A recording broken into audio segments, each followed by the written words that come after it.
Hey guys, how's everybody doing today? So I'm back with another CRT video here, and this in particular is one that I've been kind of wanting to do for a while. Also, as you might know, the camera is actually in a fixed position now, which is pretty nice. I was able to finally get a tripod phone mount to actually hold my phone onto the tripod that I've had. So yeah, anyways, right now as you can see in front of me, this is Super Mario World running on this nice looking CRT. And this particular one here is a Samsung CRT, which some people might be familiar with, some people might not be. But yes, Samsung did make CRTs in the past. And while people had quite a bit of different experiences with it, most of the time it was either they loved it or they hated it. This one in particular is one that I'm on the side of that I love a lot. So this model here is a Samsung TX-R2435. It is a 24-inch flat screen CRT. And this one in particular came out in 2006. Has everything from composite, S-video component, RF. But the main feature is that it has component video because it's one of the newer Samsungs. Now, I will get into a little bit in terms of why some people love these TVs, some people hated them. But right now we're just going to focus on this TV. So I'm going to show you a couple things about it that I think you'll like quite a bit. So we'll get into that right here, right now. Alright, I got 240p test suite running right now on this Samsung, but one thing you'll notice is the size difference. So right here I have my 13-inch Panasonic, that's my friend's, as well as my Sony GVM, and my other friend's Sony Trinitron. And compared to this thing, as you can see, it is a little bit bigger. However, this TV is actually not that heavy compared to what I originally anticipated it was going to be. Usually flat screen CRTs, because they have thicker glass, tend to weigh a bit more than their curved counterparts. But this one's surprisingly light, and whether or not that's a good or a bad thing, I'm not really sure. But this is an awesome TV for 240p and 480i gaming. This is an SD CRT. So I'll go around the back here and just show you kind of a little shot of how the TV looks. So overall depth-wise, it's not super bad. It's actually pretty short. And back here, as you can see, here are your inputs. So you have two composite inputs, an S-video input and a component input. And one thing I will mention is, unfortunately, the S-video and component input do share an audio input signal. So you have to be a little bit careful of that. If you're switching between them, you do have to unplug and replug. And then up top here, this is actually a composite out. So that's pretty neat.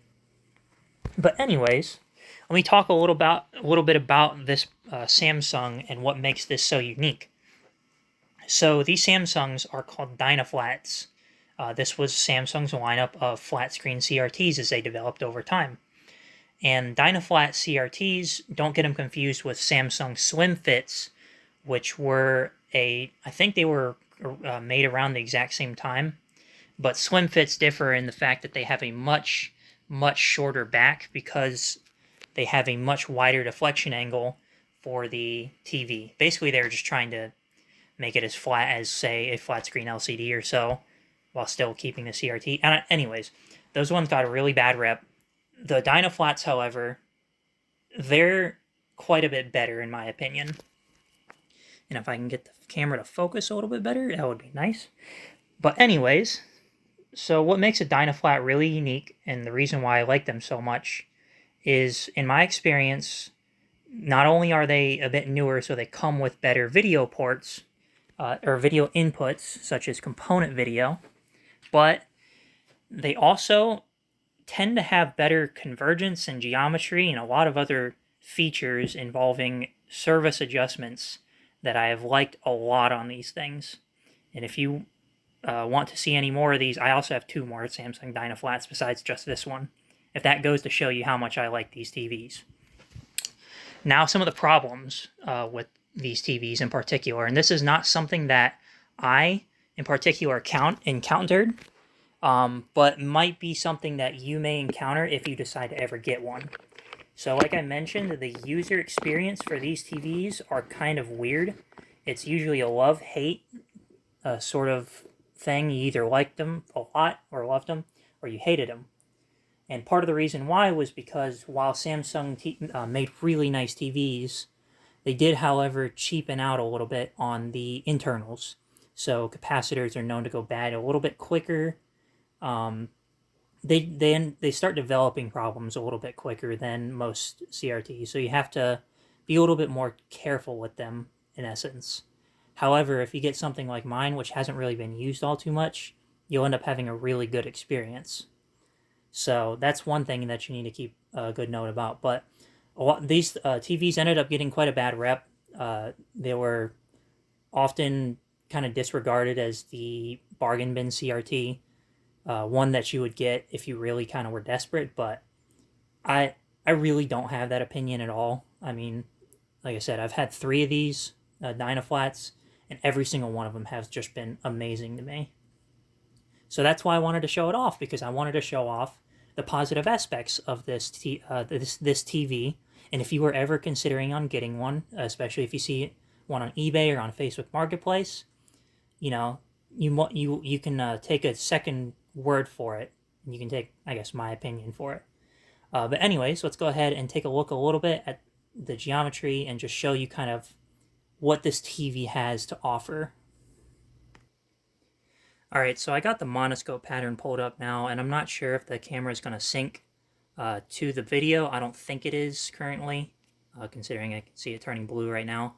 But if you can tell just by looking at this, the geometry is excellent on this TV. And if you're really picky about it, yes, the screen is a little bit adjusted to the right, but I did that purposely because, as I mentioned in a previous video, I set the screen based on the Super Nintendo and the GameCube because I'm running 240p test suite off my Super Nintendo. So I set it a little bit to the right because whenever you go to play a GameCube game, the whole screen will shift a little bit to the left. So I try to even it out a little bit to make it playable and enjoyable for both consoles. But as you can see here, and I'll go ahead and get the camera a little bit closer, the level of detail on the screen is immense. I mean, this thing is just fantastic all throughout, even in the corners here. Flat screen CRTs are known to have bad corner convergence, and yet these ones are just, oh man, they're amazing. So that goes to show that not all flat screen CRTs, and especially not all Samsungs, are that bad when it comes to it. So if you were hearing from other people, say just somebody that knew a little bit more about these TVs, tell you a little bit that they're not really that good or whatnot, well, here's a video showing you that they're actually amazing. And in fact, I have a Sony Trinitron. It's a KV20 FV12 that honestly is about on par with this in terms of level of video detail. And here, I'll show you the grid pattern as well, just to give you a good idea of how set it is if you didn't like the monoscope pattern. But yeah, this is really good. Linearity is really good. There's not really any bowing at all along the corners here. Everything is just excellent. So for 240p gaming, this thing is sweet. And even for 480i gaming, especially on my GameCube, it's awesome. And I'll go ahead and show you some of that right now too. Alright, so here we have the GameCube. And one of my favorite games for the GameCube is F-Zero GX. So, as you can see, I hope the camera's picking it up well, but 480i is really nice on this thing. The colors are really good, the screen is bright, the contrast is perfect. I mean, I also set it that way too. But yeah, everything is really, really good. And there's one other cool thing I wanted to show you too in the mix of everything, and I'll show you it in here in a little bit, but let me just show you some gameplay and just see how it is. Alright, so I'm going to go ahead and play a little bit here. This is just practice mode. It's not really anything crazy. Oh. Never mind. I completely whiffed that. We'll go ahead and do another take. I swear I'm good at this game. Here, I'll go ahead and not take the ramp. Oh, never mind. It looks like I died again. We'll do take 3. I am surprised I actually died at that point, I'll be honest with you, because I've never died there. I've only hit the walls, but I've never actually flung off.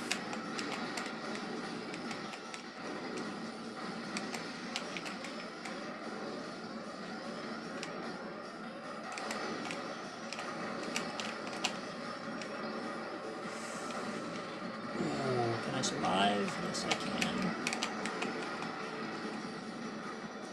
Also, apologies for the unusual gameplay.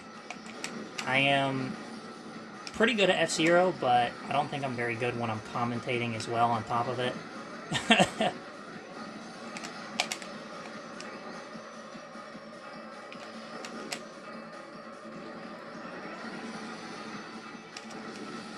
So yeah, anyways, just did a lap of Aeropolis just to show kind of what's up and how it is.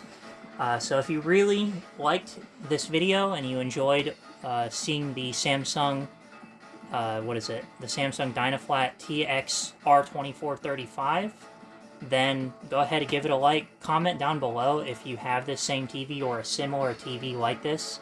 Tell me your experiences with Samsung, because I do want to know if other people have had either good or bad experiences with these TVs. So go ahead and do that, and yeah, it'll be great. And then one last thing that I wanted to mention too about this TV before I end the video here is I have this remote right here.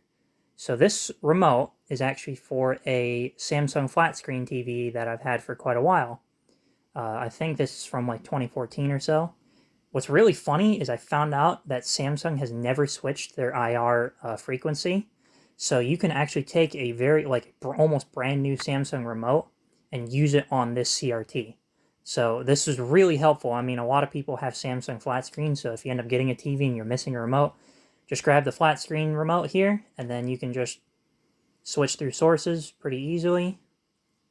Turn off, on. You can even go to the service menu. So for this one, you'd power off the TV, then you do mute 182, then power on. Works great. The only downside is, because this remote works for this Samsung and every other Samsung ever, if you put this next to another Samsung TV, you are likely to power both of them on. And trust me, I powered this one on at the same time as this one. So just want to keep in mind that too. But that is really nice, especially if you have a Samsung, that remotes are easily accessible.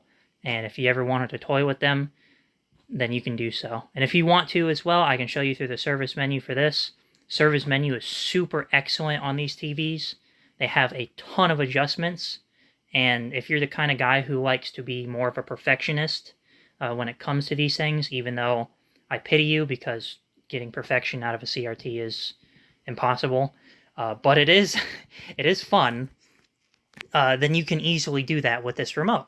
So yeah, that's all I really got, guys. Like I said, leave a comment if you have one of these things, or if you want to, or if you're going to be picking one up or anything like that. I'd love to hear your experiences on this TV. So thank you a lot, and I hope you enjoy this video. Yeah.